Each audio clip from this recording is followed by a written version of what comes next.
بسم الله الرحمن الرحيم رب أعني على ذكرك وشكرك وحسن عبادتك رب اشرح لي صدري ويسر لي أمري واحلل عقدة من لساني يفقهوا قولي سبحانك لا علم لنا إلا ما علمتنا إنك أنت العليم الحكيم الحمد لله وكفى وسلام على عباده الذين اصطفى أما بعد فأعوذ بالله من الشيطان الرجيم بسم الله الرحمن الرحيم يا أيها النبي إنا أرسلناك شاهدا ومبشرا ونذيرا وداعيا إلى الله بإذنه وسراجا منيرا صدق الله العظيم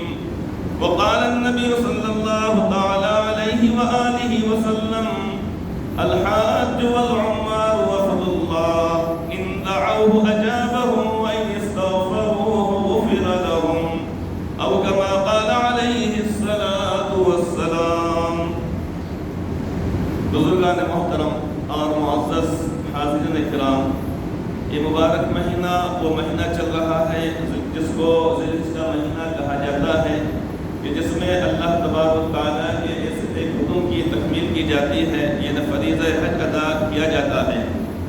اللہ تعالیٰ کا فضل و کرم ہے کہ الحمدللہ ہر سال کی طرح اس سال بھی لاکھوں لوگوں نے فریضہ حج ادا کیا، اور یہ لاکھوں کی جو تعداد ہے، 1 لاکھ کی جو تعداد ہے، یہ آج کی نہیں ہے، بلکہ حضرت رسول اکرم صلی اللہ علیہ وسلم کے زمانے مبارک کے اندر ہی 1 لاکھ سے زیادہ صحابہ کرام اس وقت موجود تھے جب آپ نے حجۃ الوداع فرمایا، اپنی عمر مبارک کے آخری سال آپ نے حج فرمایا۔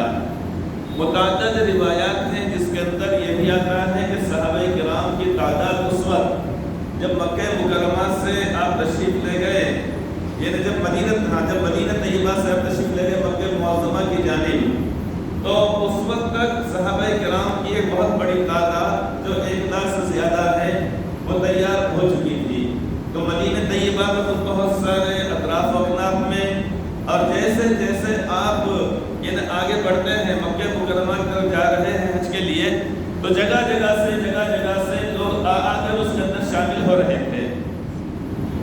مدینہ طیبہ اور مکہ مکرمہ کا جو فاصلہ ہے درمیانی تقریباً 400 سے 450 کلومیٹر کا درمیانی فاصلہ ہے، کچھ کم زیادہ، یعنی 400 سے لے کر 450 کلومیٹر تک کا فاصلہ ہے۔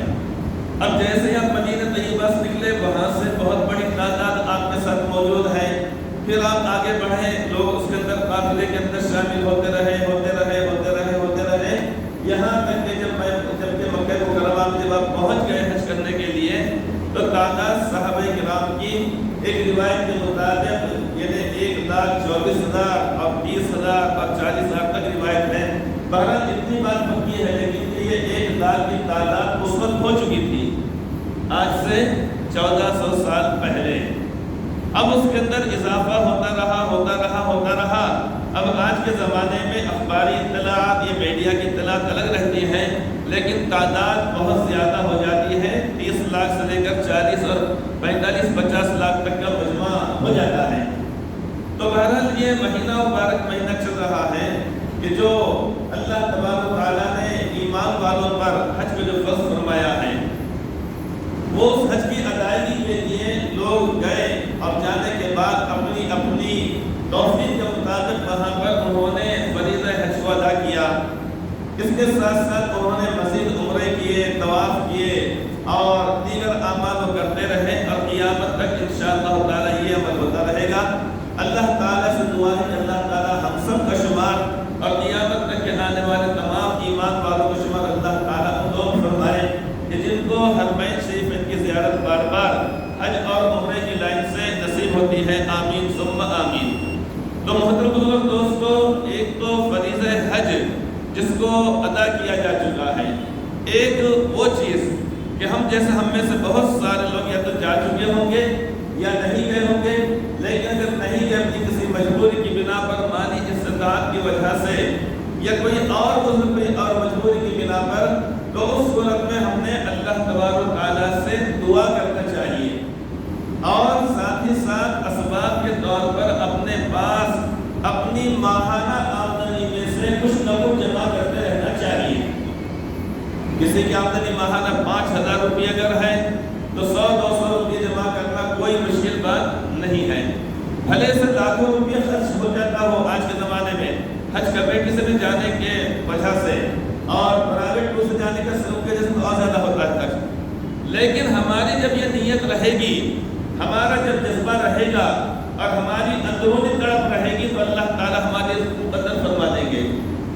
اللہ تبارک و تعالیٰ کا فرمان قرآن کریم میں جگہ جگہ ہے، وَاللَّهُ يَهْدِي مَن يَشَاءُ إِلَىٰ صِرَاطٍ مُّسْتَقِيمٍ۔ اللہ تبارک و تعالیٰ سیدھا راستہ بتلاتے ہیں جس کو چاہتے ہیں۔ ایک ترجمہ اس کا یہ ہے، واللہ، اور اللہ تعالیٰ، یہدی، سیدھا راستہ بتلاتے ہیں، ہدایت کا راستہ دکھلاتے ہیں، من یشاء، جس کو اللہ تعالیٰ چاہتے ہیں سیدھے راستے کی رہنمائی کرتے ہیں۔ ایک ترجمہ۔ دوسرا ترجمہ اس کا علماء کرام مفسر کیا ہے، واللہ یہدی من یشاء الی صراط مستقیم، اور اللہ تعالیٰ سیدھی راہ دکھلاتے ہیں یا ہدایت کا راستہ بتلاتے ہیں اس شخص کو کہ جو سیدھے راستے پر چلنا چاہے۔ من یشاء کے دو ترجمے ہیں، جس کو چاہے اللہ تعالیٰ اور جو چاہے، تو ہماری تڑپ اور ہماری طلب کے اوپر ہوتا ہے۔ اب اس کو تھوڑی دیر مثال کے طور پہ سمجھ سکتے ہیں کہ ابھی یہاں پر جتنے لوگ یہاں پر ہیں، مجمع 100 لوگوں کے اندر کا ہوگا، بڑی مشکل سے 100 لوگوں کے اندر کا، 100 لوگوں کے اندر جتنے لوگوں نے تمام نے ارادہ کیے کہ ہم کو جلدی جانا ہے، نماز کو جلدی جانا ہے، جلدی جانا ہے، اذان سے پہلے جانا ہے، بیان شروع ہونے سے پہلے جانا ہے، جب ہمارے دل کے اندر اندرونی طور پہ جب تڑپ اور جذبہ پیدا ہوا، اللہ تعالیٰ کو توفیق عطا فرمائی اور ہم یہاں پہ آ کے بیٹھ گئے۔ اب اس کے بعد جب بیان ہونے تک پورا مجمع آ جاتا ہے، ادھر بھی ادھر بھی ادھر بھی ادھر بھی، تو جن لوگوں نے ارادہ نہیں کیا بیان شروع ہونے سے پہلے آنے کا، اللہ تعالیٰ نے ان کو آنے کے لیے توفیق بھی نہیں دی۔ سیدھی بات یہ ہے۔ یہ ہو سکتا ہے کہ آنے کا ارادہ ہوتا ہے، سبھی لوگ ہیں لیکن کوئی مجبوری کی بنا پہ نہیں آ سکے، درمیان میں کوئی اڑچن پیش آ گئی، اللہ تعالیٰ صاحب عطا فرمائیں گے ضرور۔ دیکھنے میں آتا ہے کہ جب یہاں پر اذان ہو جاتی ہے، بعض مرتبہ لوگ اذان سے پہلے ہوتے ہیں، لیکن یہاں پر جو اذان دینے والے ہوتے ہیں ان کے پاس یہاں جگہ ہوتی ہے، یہاں ہوتی ہے، وہ پورے سب کے اندر ادھر، لیکن کوئی آئے وہاں بیٹھ گئے، کوئی آئے باہر بیٹھ گئے، کوئی ادھر بیٹھے، کوئی ادھر بیٹھے۔ فرشتہ آ کر ان کو گود کو اٹھا کر یہاں نہیں بٹھائے گا۔ عین موقع پر دیکھنے میں آتا ہے 2 منٹ 3 منٹ 4 منٹ 1 منٹ باقی رہتا ہے اور یہاں کوئی نہیں بیٹھا، کوئی شخص آتا ہے، آ کے یہاں بیٹھ جاتا ہے، یہاں بیٹھ جاتا ہے، یہاں بیٹھ جاتا ہے۔ اس کے دل میں جذبہ تھا کہ یا اللہ مجھے پہلی صف میں مجھے بیٹھنا ہے، لیکن کوئی مجبوری ہے میری، تو یہاں پر آنے کے باوجود ہم جو یہاں پر نہیں آ کر بیٹھے تو ہمارے دل میں چونکہ جذبہ نہیں تھا، تڑپ نہیں تھی، تو اللہ تعالیٰ کا بھی نظام اس طریقے سے حرکت میں نہیں آئے گا کہ فرشتے آ کے گود میں اٹھا کے آپ کو صف اول کے اندر یہاں بٹھا دیں گے۔ اللہ تعالیٰ فرماتے ہیں کہ مجھے کیا کرنا ہے، کہ اللہ تعالیٰ تو بے نیاز ہے، واللہ الغنی وانتم الفقراء، اللہ تعالیٰ تو بے نیاز ہے، ان کو کیا ضرورت ہے، کوئی عبادت کرا تو کیا، کوئی نہیں کرا تو کیا، اللہ تعالیٰ کے پاس کسی کی کوئی حیثیت وقت اس وقت ہوگی جب کہ وہ اللہ تعالیٰ کرنے والا ہوگا، تقوی اختیار کرے گا، اور نہیں اگر کرتا ہے کوئی کفر و شرک اختیار کرتا ہے تو اللہ تعالیٰ کوئی پرواہ کی نہیں کرتے ہیں۔ تو بات یہ بتائی جا رہی تھی کہ ٹھیک ہے چلیے اب یہ 7 لوگ جا کے حج کو آ گئے،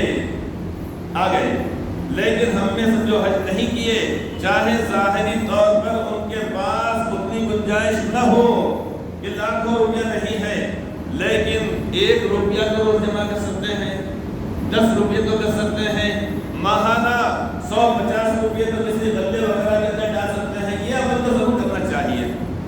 جب یہ تڑپ اور یہ جذبہ جب ہمارے دل کے اندر ہوگا تو انشاءاللہ تعالی اللہ تعالی ہمارے دل کے اندر جب جذبہ ہوگا اللہ تعالی اسباب بنائیں گے، اور جب جذبہ نہیں ہوتا ہے تو پھر اللہ تعالی بھی بہت بے نیاز ہے۔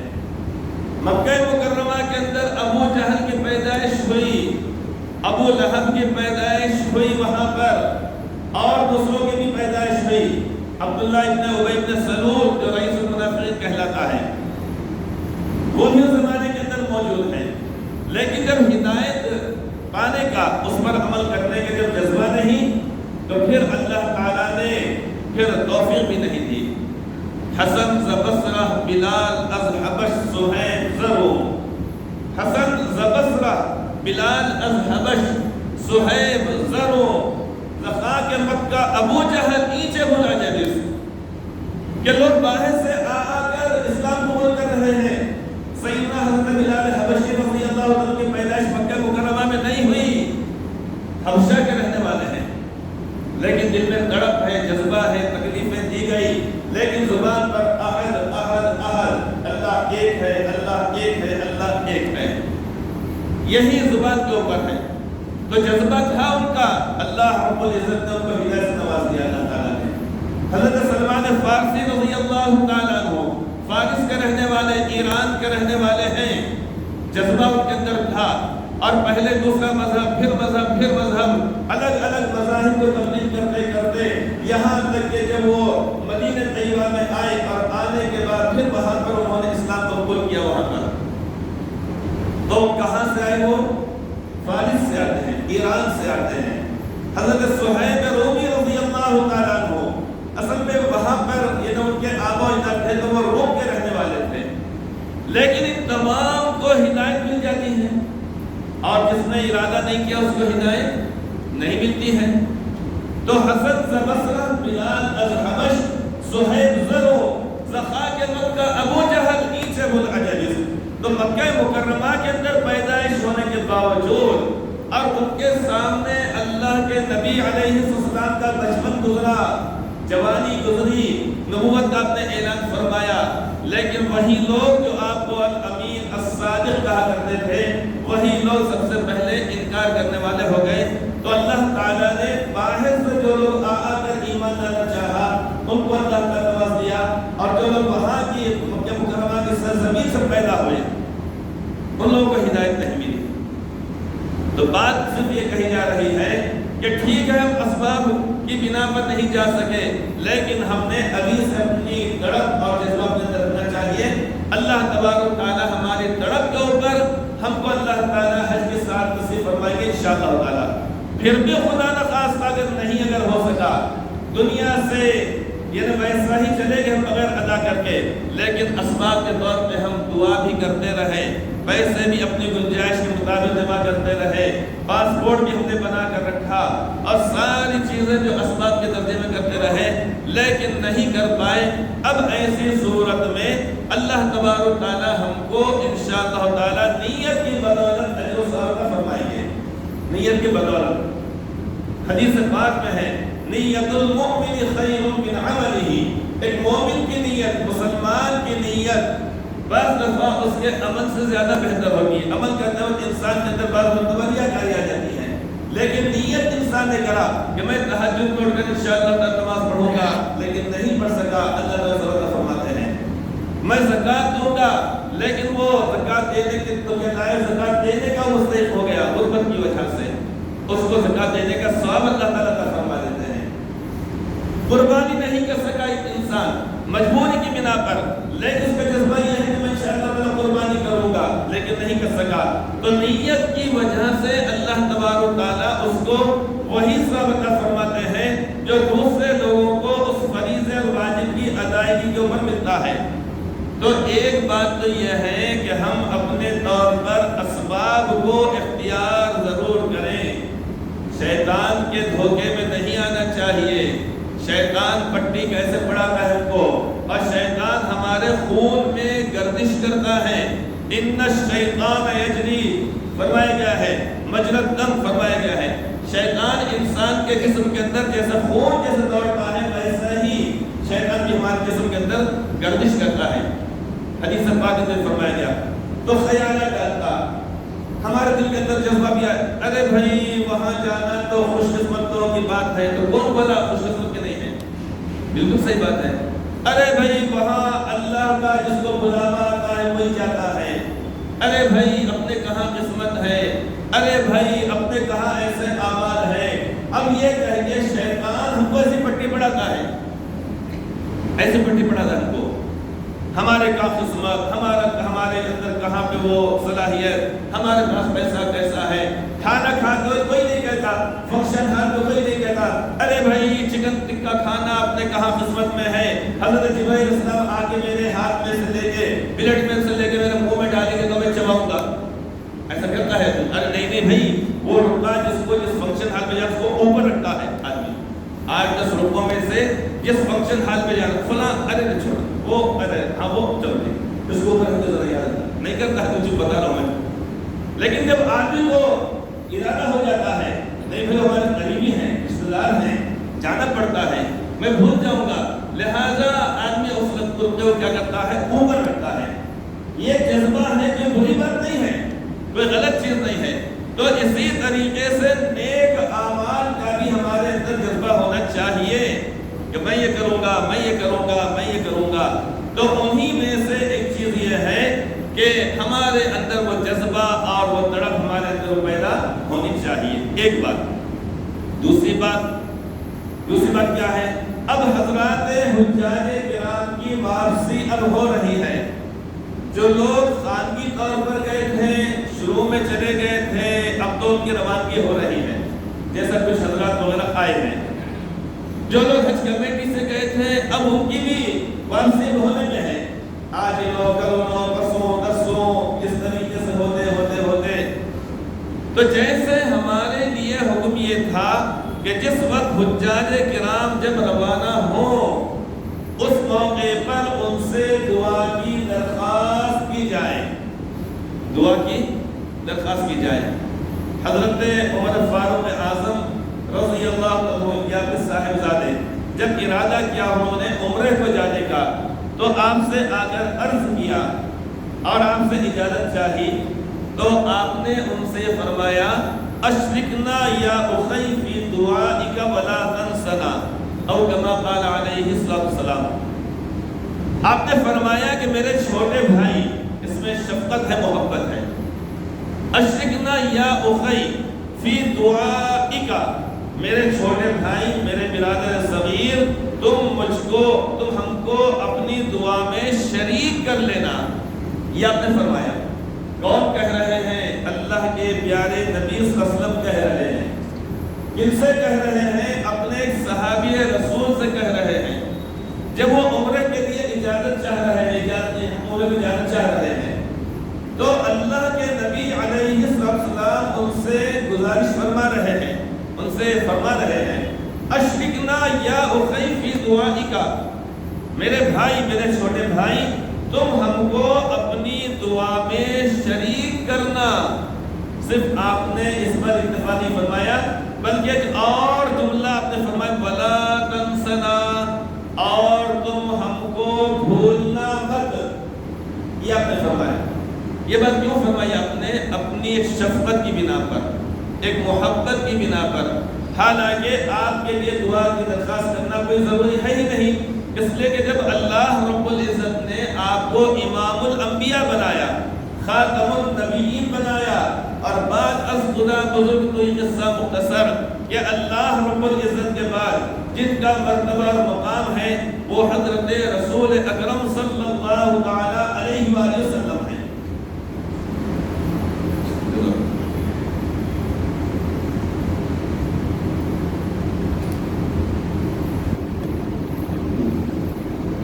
تو آپ کو دعا کرنے کی، آپ کو دعا کی درخواست کی ضرورت بھی نہیں ہے، لیکن آپ نے تعلیم امت کے لیے، امت کو بتلانے کے لیے کہ دیکھو جب کوئی شخص حج یا عمرے کے لیے جائے، کسی نیک جگہ پر جائے، ایک تو جو مسافر ہوتا ہے اس کی دعاؤں کو اللہ تبارک و تعالیٰ خود فرماتے ہیں، دعوت المسافر حدیث پاک میں فرمایا گیا ہے، مسافر کی دعا کو اللہ تبارک و تعالیٰ رد نہیں فرماتے ہیں۔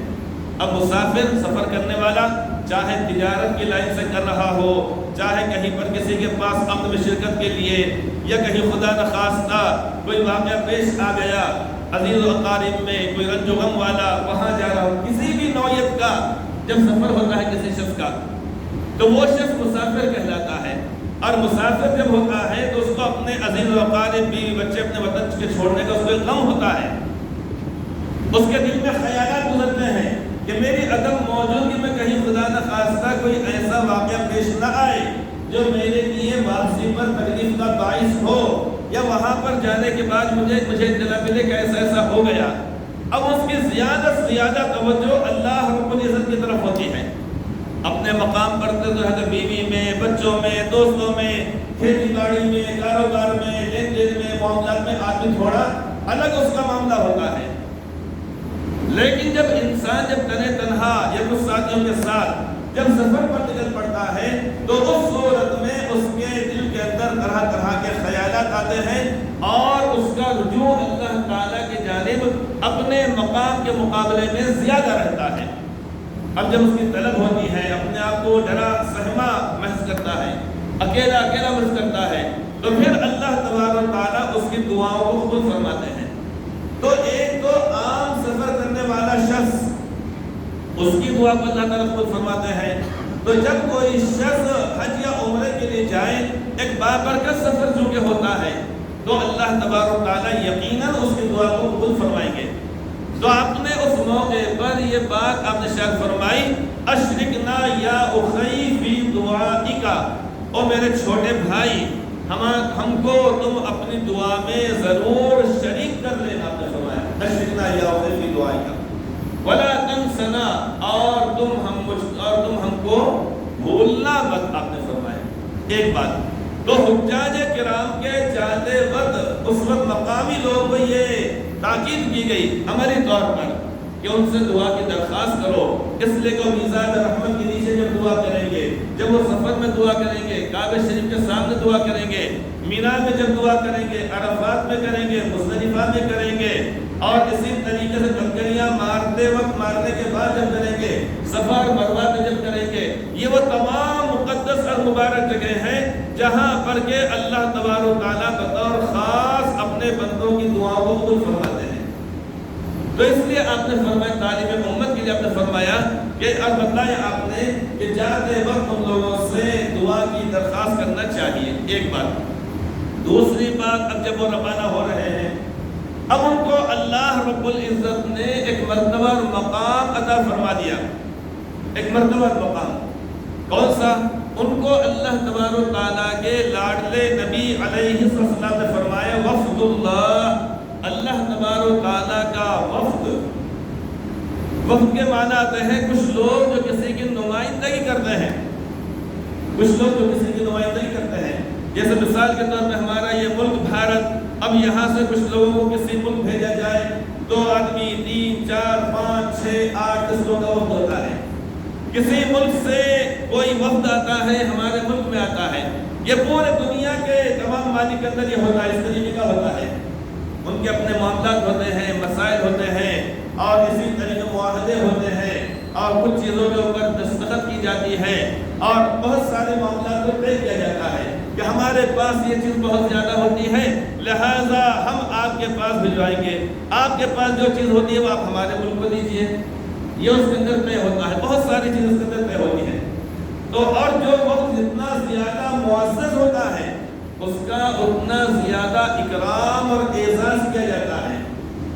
بھیجنے والے بھی اس کو بھیجتے ہیں تو بہت اکرام کے ساتھ ہوائی جہاز سے بھیج رہے ہیں، اعلیٰ درجے کا سفر کرایا جا رہا ہے، پھر وہاں پر جب جاتے ہیں تو وہاں پر ان کا استقبال ان کے ہم منصب لوگ کرتے ہیں۔ وزیر اعظم جائیں گے کہیں تو وزیر اعظم آئیں گے استقبال کے لیے، صدر جمہوریہ جائیں گے تو صدر جمہوریہ آئیں گے، اور اسی طریقے سے کوئی اور اگر جائے عہدیدار تو وہ عہدے کے لوگ وہاں پر ایئرپورٹ کے اوپر وہاں پر موجود ہوتے ہیں۔ تو جو بھی وقت ہوتا ہے کسی ملک کا وہ بہت زیادہ قابل احترام ہوتا ہے۔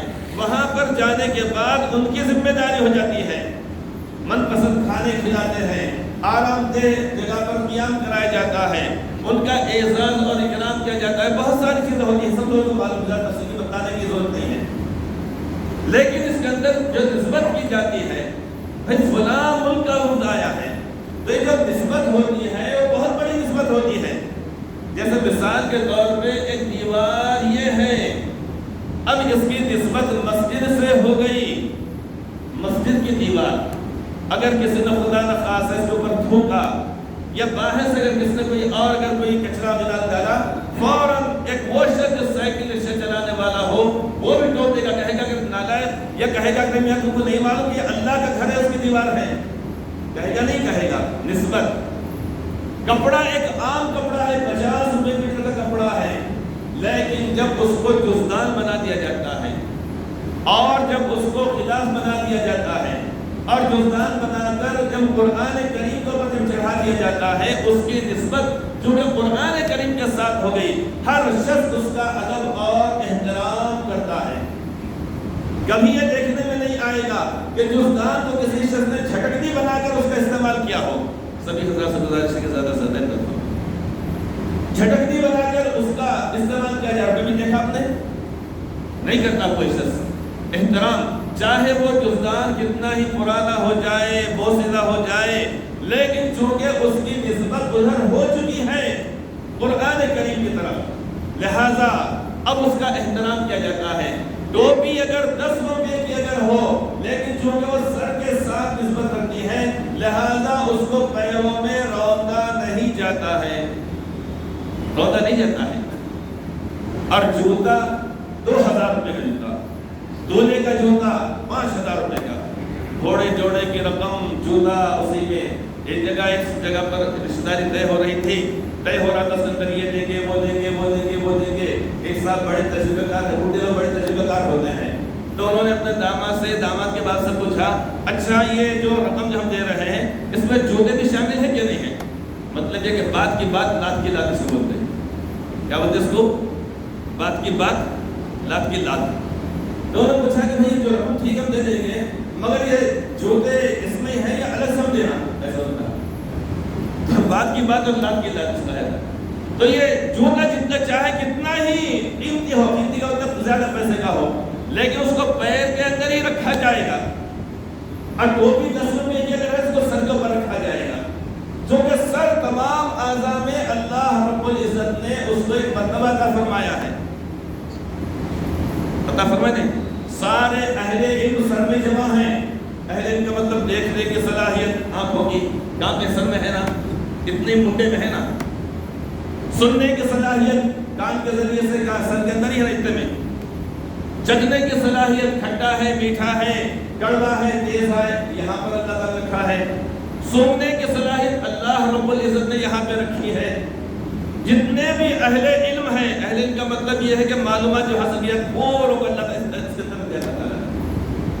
تو اس واسطے سر کا مرتبہ بہت بڑا ہے. اسی لیے اللہ کے سوا کسی کے سامنے سر جھکانے کی اجازت نہیں ہے. سر کسی کے لیے اور دل کسی کے لیے. سر جھکانے اللہ کے سامنے، دل میں اس کی محبت سے مراد یہ ہے کہ اس کے سامنے سجدہ کرنا، یہ مراد ہے. ورنہ ماں باپ کو اولاد سے محبت طبعی ہے، اللہ نے ڈال دیا ہے. شوہر کو بیوی سے محبت، باپ کو بیٹے سے محبت، یہ یقینی ہے، بری بات نہیں ہے، یہ ہونا ضروری ہے. لیکن دنیا کی محبت کا مطلب نماز اور روزوں کو چھوڑ کر، یہ مطلب ہے دنیا کمانا ہے ضرور. اگر دنیا اگر نہیں کمائیں گے، روپیہ پیسہ نہیں کمائیں گے، تو اتنی عالیشان کو بنتی کیا؟ کہاں سے آیا ہے پیسہ؟ یا تکیوں کے نیچے نکلا ہے، جھاڑوں پہ لگا؟ لوگوں نے کمایا تبھی تو دیا نا. تو محبت کا مطلب یہ ہے کہ اس محبت کے اندر اللہ تعالیٰ کے احکامات کو توڑنا یہ اچھی چیز نہیں ہے. تو سر کسی کے لیے، دل کسی کے لیے. سر اللہ کے لیے ٹھیک ہے، یہاں تو کر رہے ہیں، لیکن اس کے بعد یہاں جا رہے سجدہ کر رہے، وہاں جا رہے سجدہ کر رہے، وہ مزار کے سامنے، وہاں پر وہ بڑے پہاڑ پہ چلے گئے، وہاں پہ سجدہ کر رہے ہیں. اجمیر شریف میں چلے گئے، وہاں سجدہ کر رہے ہیں. گلبرگہ شریف چلے گئے، جانا وہاں پر، لیکن عیسیٰ صاحب کے لیے جانا چاہیے، شرکی عمل کے لیے نہیں جانا چاہیے. تو سر کسی کے لیے، دل کسی کے لیے. سر کسی کے لیے، دل کسی کے لیے. ارے بدنما داغ ہے یہ زندگی کے لیے، انتہائی بدنما داغ ہے یہ. تو جس کے لیے سر ہو اسی کے لیے دل پہ ہونا چاہیے، اس کے لیے ہونا چاہیے. تو بات یہ بتلائی جا رہی تھی کہ اللہ تعالیٰ کا وفد فرمایا گیا حدیث پاک میں، جن کو حجاج کرام کو جو حج کر کے آتے ہیں، آپ نے فرمایا کہ الحاج والعمار وفد اللہ. حج کرنے والے اور عمرہ کرنے والے یہ اللہ تعالیٰ کا وفد ہوتے ہیں، اللہ تعالیٰ کا وفد ہوتے ہیں. تو دنیا میں اگر کسی ملک سے دوسرے ملک کو کوئی وفد جاتا ہے، ان کا اعزاز و اکرام کیا جاتا ہے. اور یہ کہا جاتا ہے بھائی فلاں ملک سے لوگ آئے ہیں. قرآن کریم کے ساتھ جب کپڑا 50 60 100 روپے میٹر کا ہو جاتا ہے اس کا احترام کیا جاتا ہے. کیوں؟ نسبت ہو گئی. مسجد کی جو اینٹیں ہیں اگر نئے سرے سے اگر بنایا جا رہا اگر ہے تو احکامات یہ ہے کہ جتنا ملبہ ہے پہلے اس کو یہیں پر استعمال کیا جائے, ادھر ادھر ڈالا نہ جائے, الا یہ کہ اگر ہم کو ضرورت اگر نہ ہو تو پھر اس صورت میں کوشش کی جائے کہ دوسرے مسجد کو سامان لگے جو کہ نسبت ہو چکی ہے. تو نسبت یہ بہت بڑی چیز ہوتی ہے. تو فرمایا گیا ہے الحاج والعمار وفد اللہ, یہ حج کرنے والے اور عمرہ کرنے والے اللہ تبارک و تعالیٰ کا وفد ہوتے ہیں. ان دعوه اجابهم, اگر وہ اللہ تعالیٰ سے دعا کرتے ہیں, کیا کرتے ہیں؟ اللہ تعالیٰ سے دعا کرتے ہیں. اجابهم, اللہ تعالیٰ ان کی دعاؤں کو قبول فرماتے ہیں. اللہ تعالیٰ کے سامنے روئے گڑ گڑائے, اب وہ ایسے ہو گئے جیسا کہ اس دن تھے جیسا کہ اپنی ماں کے پیٹ سے پیدا ہوئے تھے, حدیث پاک کے مطابق. تو جب وہ اللہ تعالیٰ سے دعا کرتے ہیں تو اللہ تعالیٰ کی دعاؤں کو قبول فرماتے ہیں. وَإِنِ اسْتَغْفَرُوهُ غُفِرَ لَهُمْ, اور جب وہ اللہ تبارک تعالیٰ سے مغفرت طلب کرتے ہیں تو اللہ تعالیٰ ان کی بخشش کر دیتے ہیں. ایک بات.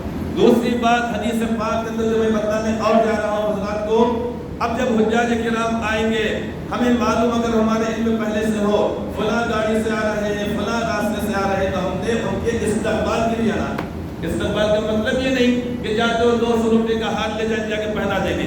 ہاتھ فروخت کرنے والے ناراض ہو جائے گا, جان دو نا لے جان دو نا, بولے گے چوبیس کام ہوگا کہ کئی روپ وہ تو وہ ہونے والا ہے. ورنہ جو ہاتھ بیچنے والا حاجی صاحب وغیرہ بولے گا کام لے جا رہے تھے بلا وجہ بولیں گے تو چلتی ہوئی گاڑی بولیں گے بریک لگا دی بولیں گے اچھا بھی پر میرا پورا, ایسی بات نہیں ہے. تو استقبال کا مطلب جا کر ان سے ملاقات کرنا یہ مطلب ہوتا ہے. تو آپ نے فرمایا اذا لقیت الحاج, جب تم کسی حاجی سے ملاقات کرو, ملاقات کا مطلب اتفاق سے گوشت کی دکان پر ملاقات, وہ ملاقات نہیں ہے. گوشت کی دکان پہ ہم بھی گئے کھائی لے کے ارے کب آئے 5 دن, ارے یار مجھے ذرا پہلے تو ٹچ کرنا تھا, میں عادت نہ چپ بیوقوف بنانے کی بات ہے.